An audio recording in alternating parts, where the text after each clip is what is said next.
नमस्कार दोस्तों, स्वागत है आप लोग का आज के प्रैक्टिस सेशन में। आज प्रैक्टिस सेशन की तीसरी क्लास है जिसमें हम लोग मोस्ट एक्सपेक्टेड क्वेश्चंस को सॉल्व कर रहे हैं। तो शुरू करते हैं आज की क्लास।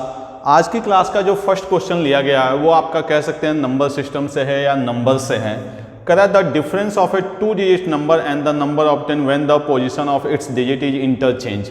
यानी कोई एक 2 डिजिट का नंबर है और इसको हमने क्या कर दिया, इंटरचेंज कर दिया। क्लियर। वैसे एवरेज में भी ये कॉन्सेप्ट कराया हुआ है आप लोग को, ठीक है।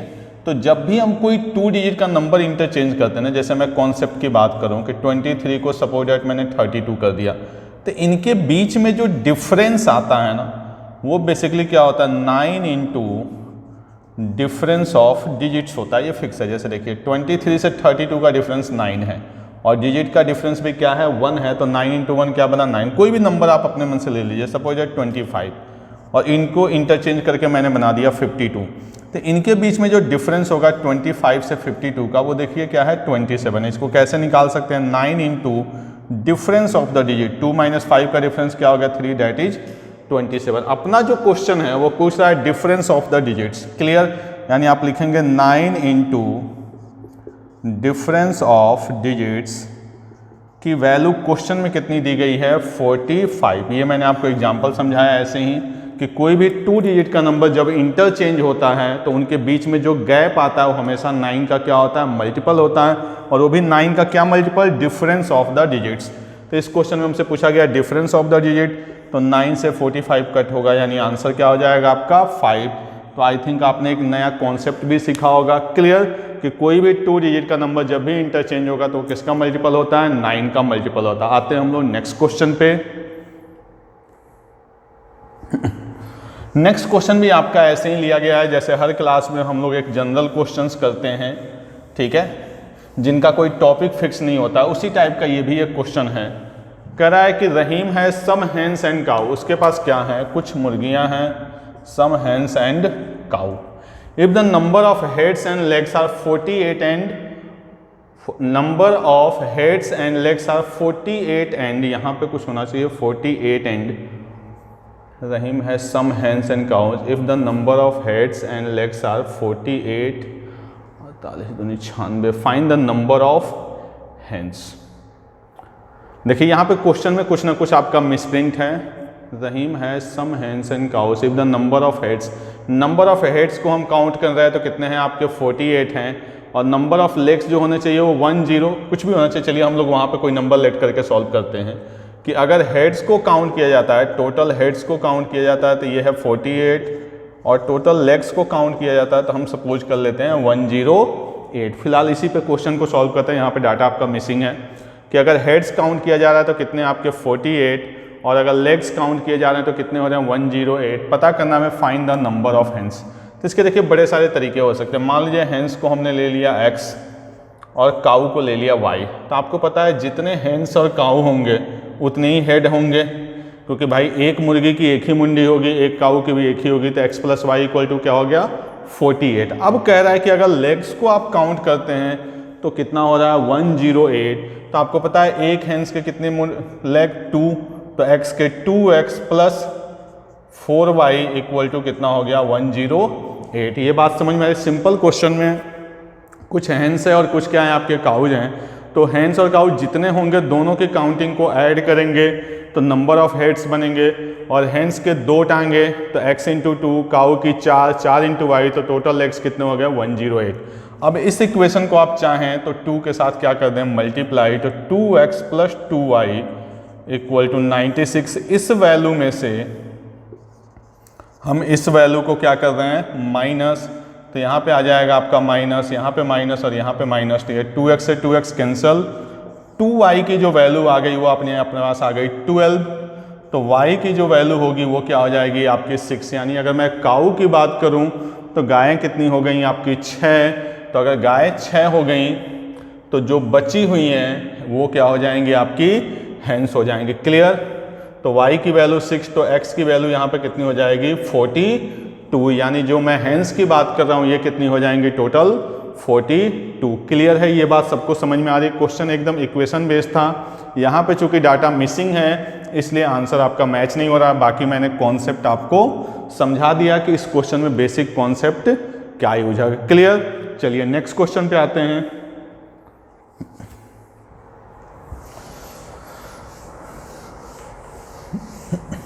ये क्वेश्चन आपका एवरेज का क्वेश्चन है ये, ठीक है। देखते हैं इस क्वेश्चन को क्या करा। There are 50 students in a class. एक क्लास में कितने बच्चे हैं? 50 स्टूडेंट्स हैं। और student whose weight is 40 kg is replace by a new student. मतलब कहीं ना कहीं 50 बच्चे थे, उसमें से एक बंदा जिसका वेट कितना है 40 kg है, इसको हम ग्रुप से हटा रहे हैं और इसकी जगह एक न्यू पर्सन को ला रहे हैं। क्लियर। क्वेश्चन समझ में आ रहा है कि एक 40 kg का बंदा जा रहा है और इसकी जगह एक नया बंदा आ रहा है, जिसकी वजह से एवरेज क्या हो गया 100 ग्राम इंक्रीज हो गया। तो आप देखो कि जो 50 बंदे थे टोटल, इसमें से 49 पे तो कोई फर्क पड़ा नहीं। एक बंदा 40 kg का गया और इसकी जगह एक नया बंदा आ रहा है, जिसकी वजह से एवरेज बढ़ रहा है। यानी डेफिनेटली जो नया वाला बंदा है वो कहीं ना कहीं ज़्यादा वेट लेके आ रहा होगा। तो एक बात आप लोग को मैंने एवरेज में बताई है, change in average equal to change in sum upon number. ये मैंने आप लोग को एवरेज में समझा रखा। चेंज इन एवरेज, एवरेज में चेंजेस कितने का है 100 ग्राम का। चेंज इन सम हमें नहीं पता, ये फाइंड आउट करना है। सम में चेंज, नंबर कितने हैं टोटल बंदे 50, क्योंकि नंबर अभी भी फिक्स है, जो जा रहा है उसकी जगह एक और आ गया। इसको अगर मल्टीप्लाई करेंगे तो ये आ जाएगा आपका क्या 5000 ग्राम, ठीक है। ये कितने का आ गया आपका 5000 ग्राम आ गया। 5000 ग्राम ये क्या हो गया आपका सम में चेंजेज होगा। 5000 का मतलब क्या हो गया 5 kg। क्लियर। अब देखिए 5 kg का सम में चेंज हुआ तो वो इसी की वजह से होगा। तो गया जो है वो कितने का है 40 kg का, तो जो आया हुआ बंदा होगा वो कितने kg का होगा 45 kg का, क्योंकि बाकी के बाकी सारे बंदे क्या हैं सेम हैं। तो इस बंदे की वजह से 100 ग्राम क्या हो रहा है आपका एवरेज बढ़ रहा है। तो सबकी वैल्यू 100 ग्राम बढ़ी, तो टोटल वैल्यू कितनी बढ़ गई 500 ग्राम। 500 ग्राम का मतलब क्या हो गया आपका 5 kg। तो ये 5 kg कहीं ना कहीं एक्स्ट्रा लेके आ रहा होगा, इसलिए इसका वेट क्या हो जाएगा 45 kg। तो ये क्वेश्चन आपका था एवरेज का। नेक्स्ट क्वेश्चन पे आते हैं हम लोग। नेक्स्ट क्वेश्चन आपका टाइम एंड वर्क से लिया गया है। देखिए क्या दिया गया है क्वेश्चन। कह रहा है A and B can finish a work in 20 days and 12 days. आप लोग जिन लोग की भी प्रैक्टिस हुई पड़ी है ना, वो साथ साथ क्वेश्चन को भी करें। थोड़ा सा वीडियो को पॉज करें और करने की कोशिश करें कि आप कितना फास्ट करते हैं। बाकी सोल्यूशन तो मैं करा ही रहा हूँ। A and B can do a work in 12 days and 20 days. A काम को कितने दिन में करता है आपका 20 डेज में, बी इसी काम को 12 डेज में। A started a work alone and then after 4 days B join him till the completion of the work. यानी टोटल वर्क हमने बना लिया 60, ये 3 और 5, यानी ये 3 वर्क पर डे और ये आपका 5 वर्क पर डे। करा A started the work and alone and then after 4 days. यानी ए ने 4 दिन काम कर लिया है भाई। तो ए 4 दिन में कितना काम कर लेगा 12 वर्क। टोटल वर्क कितना था आपका 60, इसमें से 12 वर्क तो ए ने कर दिया, तो वर्क बचा कितना 60 में से 12 चला गया, यानी 48 वर्क। इस 48 वर्क को कौन कर रहा है ए एंड बी दोनों। तो ए और बी का दोनों जब वर्क कर रहे हैं तो एफिशिएंसी क्या यूज होगी दोनों की एफिशिएंसी कितनी हो गई 8, यानी कितना आ गया 6 डेज। ठीक है। अब देखिए 6 डेज आपको आंसर में दिख रहा है, तो इन्हें गलती से आप 6 लगा दें। क्वेश्चन में क्या पूछा गया है how long did it take for the completion of the work. Work कितने दिन में पूरा हुआ। बच्चे जल्दीबाजी में रहते हैं तो क्या लगा दोगे आप लोग 6। समझ में आ रही बात। लेकिन एक्चुअल आंसर 6 नहीं है। क्यों? क्योंकि पूछा है कि काम कितने दिन में पूरा होगा। तो ए अकेले भी कितने दिन किया है वो 4 दिन और 6 दिन ये, तो टोटल दिन कितना हो गया 10 दिन। समझे। यानी ये गलती नहीं करना। टोटल डेज का मतलब ए का अकेले 4 दिन प्लस बी के साथ 6 दिन, तो दोनों मिला के कितना हो गया 10 दिन। चलिए आते हैं नेक्स्ट क्वेश्चन पे। करा passenger sitting in a moving train count 21 telephone poles in 1 minute. ये भी बड़ा अच्छा क्वेश्चन है, इसमें भी बड़ी गलती होती है। गलती क्या होती है वो मैं आपको समझाता हूँ। करा if a passenger sitting in a movie train, एक पैसेंजर जो है वो ट्रेन में बैठा हुआ है और उसका मन किया है कि टेलीफोन पोल काउंट करे। जैसे आप भी बैठे रहते हैं, कोई काम नहीं होता है तो गिनने लगते हैं। ऐसे ही इसने कोशिश किया है कि टेलीफोन काउंट करे, टेलीफोन पोस्ट कितने लगे हुए हैं। तो इसने देखा कि 1 मिनट में इसने कितने पोल काउंट कर लिए 21 पोल। क्लियर। और दिया क्या है कि हर एक पोल 50 मीटर की दूरी पे। अब समझो यहाँ पे एक पोल ये हो गया, इससे 50 मीटर की दूरी पे एक पोल ये हो गया, इससे 50 मीटर की दूरी पे ये हो गया। ऐसे ऐसे कितने पोल हैं टोटल? 21 पोल हैं। समझ में आ रही बात? टोटल पोल्स कितने हैं? 21।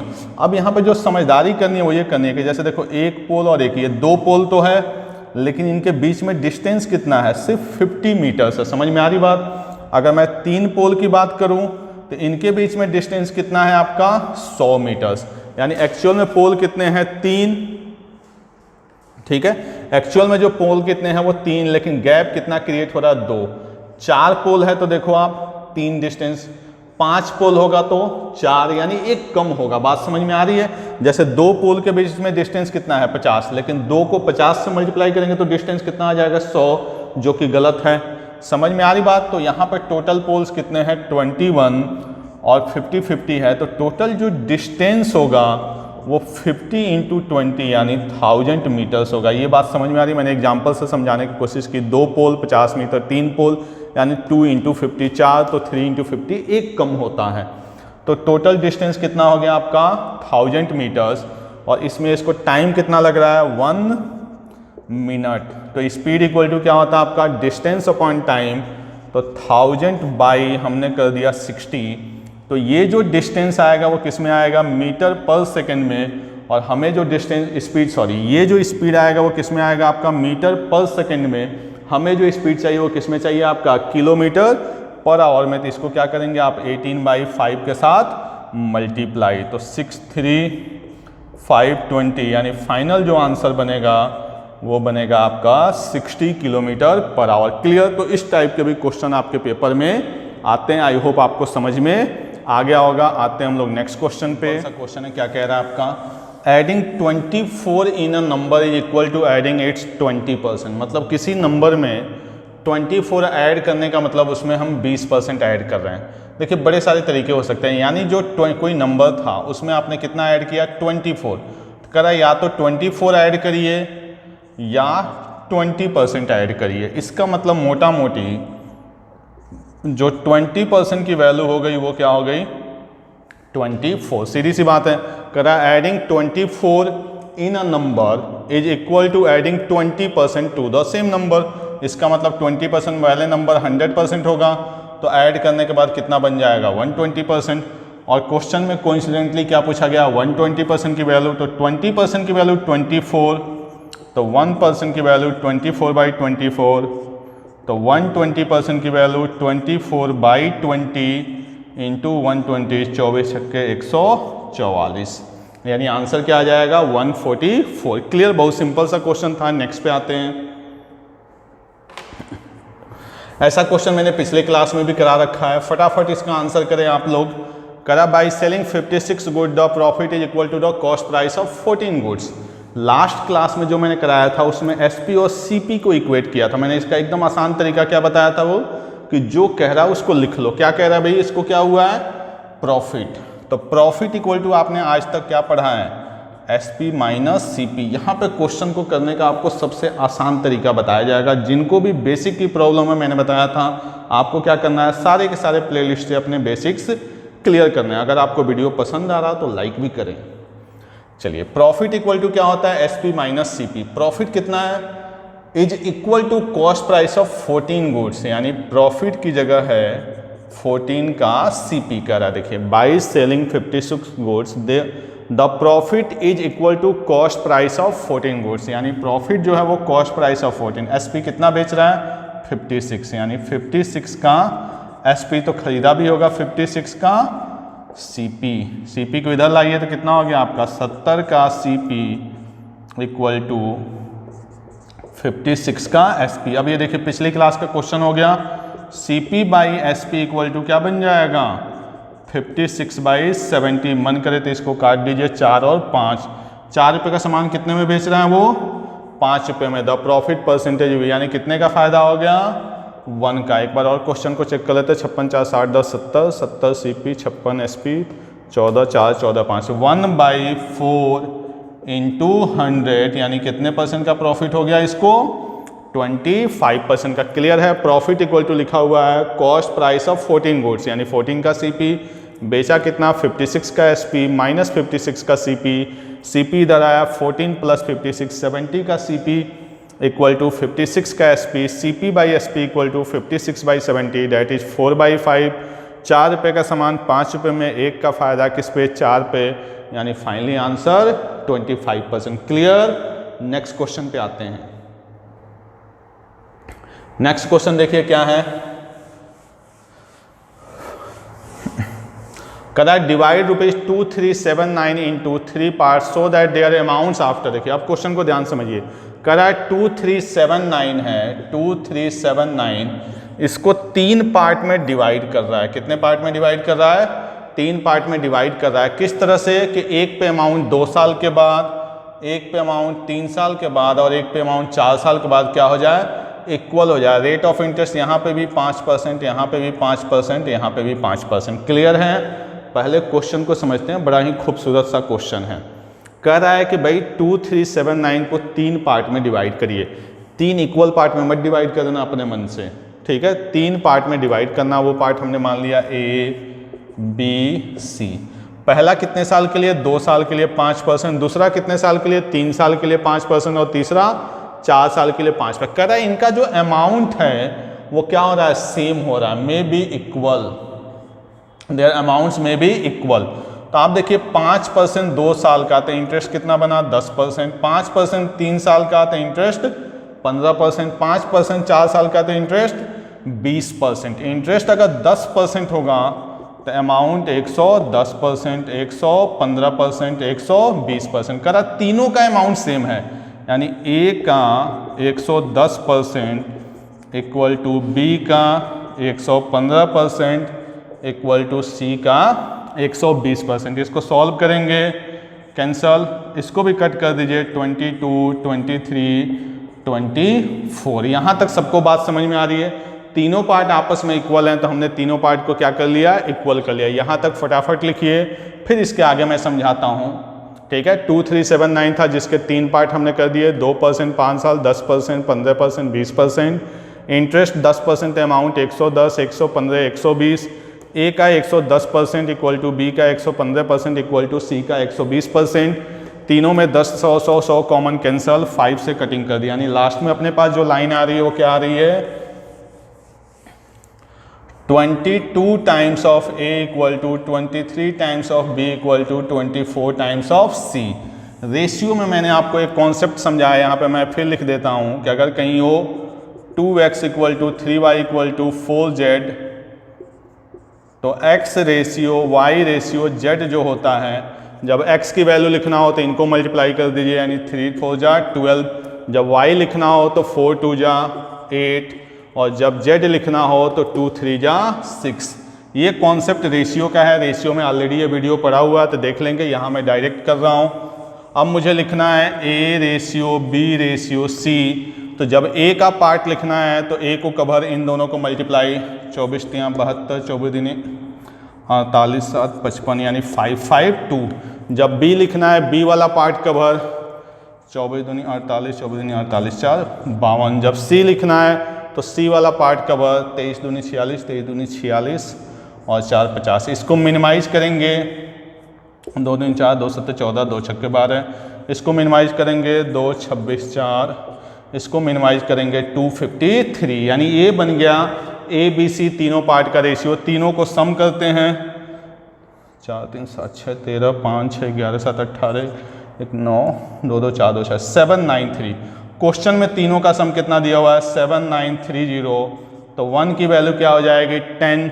अच्छा नहीं, क्वेश्चन में क्या दिया हुआ आपका? 2379। जस्ट क्वेश्चन में जो वैल्यू दी गई है वो 2379। तो 1 की वैल्यू सीधे सीधे देखिए, 3 9 27, 3 7 21, तो 3 से कट गया। 1 की वैल्यू क्या आ गई? 3। आपसे क्या पूछा गया है? First part. तो इसको क्या करेंगे आप? 3 के साथ मल्टीप्लाई, 3 6 18, 3 7 21, 1 22, 3 दूनी 6 2 8, यानी आंसर क्या आ जाएगा? 8228। क्लियर।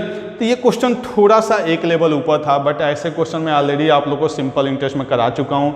एक क्वेश्चन आता है अमाउंट सेम का, और एक क्वेश्चन आपका आता है इंटरेस्ट सेम का। क्लियर। चलिए नेक्स्ट क्वेश्चन पे आते हैं।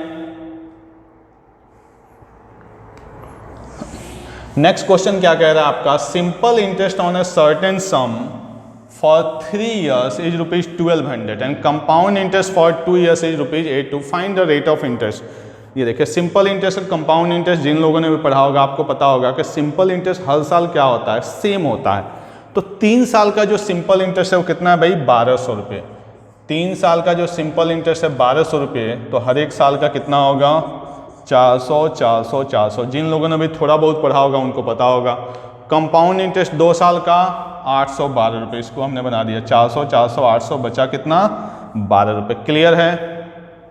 रेट ऑफ इंटरेस्ट, जिन लोगों ने भी सिंपल एंड कंपाउंड इंटरेस्ट का वीडियो देखा होगा पढ़ा होगा उनको पता होना चाहिए कि प्रिंसिपल का R% ये होता है और इसका R% ये होता है, ऐसे चलता रहता है सिक्वेंस। तो 400 के R% की वैल्यू कितनी है 12, तो R की वैल्यू 12/4 यानी कितना हो जाएगा ये 3%। क्लियर। यानी आपको पता करना था कि 12 जो है वो 400 का कितना परसेंट है, तो 400 के R% की वैल्यू 12, यहाँ से R कितना आ जाएगा 3%। क्लियर। चलिए नेक्स्ट क्वेश्चन पे आते हैं।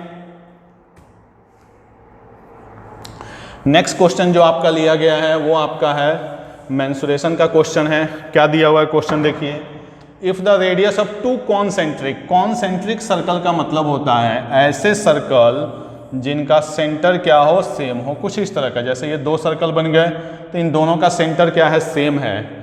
इनका रेडियाई, इसका रेडियस कितना है 13 और इसका रेडियस कितना है 15। Then find the area of third. इस रिंग का एरिया पूछा जा रहा है। देखो ये तो बचपन में भी आपने पढ़ा होगा कि रिंग का एरिया क्या होता है, बड़े सर्कल के एरिया में से छोटे सर्कल के एरिया को क्या कर दिया जाएगा, माइनस। दोनों में पाई कॉमन ले लिया, R² माइनस R²। यहाँ पे भी स्मार्ट बनी है, पाई R minus R plus R। ज़्यादा बल का प्रयोग नहीं करना, स्मार्ट वे। पाई की value 22/7, R minus R 2, R plus R 28, 7 4 4 दूनी 8, 8 दूनी 16, 8 दूनी 16 1 17, 176 सेंटीमीटर स्क्वायर। यही पूछा होगा एरिया बिटवीन 2 सर्कल्स, तो क्या बन गया आपका 176 मीटर स्क्वायर। ये समझ में आ रहा है। बड़े सर्कल का एरिया क्या होता है, πr²। बड़े सर्कल में से छोटे सर्कल के एरिया को क्या करना था, हमें माइनस करना था। क्लियर। चलिए तो आई होप आपको समझ में आ गया होगा। अब आते हैं हम लोग नेक्स्ट क्वेश्चन पे। देखिए जो नेक्स्ट क्वेश्चन है वो भी आपका किसका है, मेंसुरेशन का है। कह रहा है रेक्टेंगुलर सॉलिड बॉडी, कोई रेक्टेंगुलर सॉलिड बॉडी है कुछ इस टाइप का, ठीक है। डायग्राम में बना रहा हूं ताकि आपको चीजें समझ में आए, ठीक है। कह रहा है कि इसके जो बेस का एरिया है आपका, ठीक है, इसके जो बेस का एरिया, बेस का एरिया यानी कहीं ना कहीं इसकी बात कर रहा है। ये एरिया कितना आपका 70 square centimetre and it's 2 adjacent surface. देखिए एक सरफेस ये है और एक सरफेस ये है। एडजेसेंट का मतलब क्या होता है, जो एक साथ चिपके हुए हैं उसको हम क्या बोलते हैं, एडजेसेंट। जैसे मैं आपको एग्जांपल से बताऊं, ये है तो एडजेसेंट का मतलब एक आपका ये सरफेस, एक सरफेस ये भी क्या एडजेसेंट है, ये भी और ये भी क्या है, एडजेसेंट है। क्लियर। तो इसमें ये मान लीजिए लेंथ हो गया, ये हाइट हो गया, ये क्या हो गया, ब्रेथ हो गया। कह रहा है इसका एरिया यानी L इंटू बी की वैल्यू है 70। बाकी जो अगर मैं इसकी बात करूं तो ये क्या हो जाएगा आपका B इंटू एच, इसकी वैल्यू कितना है आपका 50, और तीसरा जो हुआ H इंटू L, इसकी वैल्यू कितनी है 35। आपसे क्या पूछा जा रहा है, इसका वॉल्यूम। तो वॉल्यूम क्या होता है LBH। अब देखिए इसमें करना क्या है, अगर आप इसको मल्टीप्लाई करेंगे तीनों को तो ये हो जाएगा L² B² H² equal to 70 into 50 into 35। अब मैक्सिमम बच्चे क्या करते हैं कि इनको आपस में मल्टीप्लाई करने लगते हैं। मैं हमेशा क्या सिखाता हूँ, इनको ब्रेक करो। जैसे 35 आपको ऑलरेडी मिला हुआ है तो 70 को ब्रेक करो आप 35 इंटू 2 इंटू 50 इंटू 35। देखो एक एक पेयर बन गया क्योंकि इधर हमें LBH चाहिए, और 50 इंटू 2 क्या होता है 100। तो जब 100 का आप स्क्वायर रूट निकालेंगे तो 35 35 कॉमन, 52 जा 100, 100 का क्या होगा 10, तो 35 इंटू 10 यानी क्या हो गया आपका 350 सेंटीमीटर क्यूब। क्लियर, समझ में आई बात। 3 फेस था, तीनों का दिया हुआ था, तो एक फेस को हमने माना LB, एक को BH, एक को HL। तीनों को मल्टीप्लाई करेंगे तो L 2 टाइम्स यानी L², B 2 टाइम्स यानी B², H 2 टाइम्स यानी H²। इधर क्या 70 मल्टीप्लाई नहीं करना है बल्कि इनको क्या करना है, ब्रेक करना है। क्लियर। तो अगर आप लोग को वीडियो पसंद आ रहा है तो प्लीज़ लाइक करें ताकि मुझे भी आगे वीडियो बनाने के लिए एक मोटिवेशन मिले, ठीक है। चलिए क्लियर है ये बात। आते हैं हम लोग नेक्स्ट क्वेश्चन पे। नेक्स्ट क्वेश्चन देखिए, अच्छा सा क्वेश्चन लिया गया है। कह रहा है कि आपको इसकी क्लोजेस्ट वैल्यू बतानी है 1/7 - 4√3। ये क्वेश्चन मैंने थोड़ा सा अलग लिया हुआ है, ऐसा क्वेश्चन आने की पॉसिबिलिटी है, इसलिए एसएससी तो ऐसे क्वेश्चन को बड़ा फॉलो करता है, ठीक है, तो इसलिए मैंने लिया हुआ है कि इसकी वैल्यू क्या होगी। अब देखिए पहले इसमें कई तरह की बेवकूफ़ी बच्चों से होगी। कई बच्चे क्या करेंगे, यहीं पे √3 की वैल्यू पुट कर देंगे। देखो √3 की वैल्यू पॉइंट में लिया आपने, उसको 4 के साथ मल्टीप्लाई किया वो भी पॉइंट में, 7 के साथ माइनस किया वो भी पॉइंट में। पॉइंट का स्क्वायर रूट निकालना ज़रूरत से ज़्यादा टफ, और जो वैल्यू आएगी उससे 1 को डिवाइड करना, मतलब पूरे पेपर में आप यही एक क्वेश्चन करोगे। क्लियर। कभी भी डिनोमिनेटर में अगर आपका रूट हो तो आपने बचपन में सीखा होगा कि इसको भाई क्या कर देते हैं, रैशनलाइज।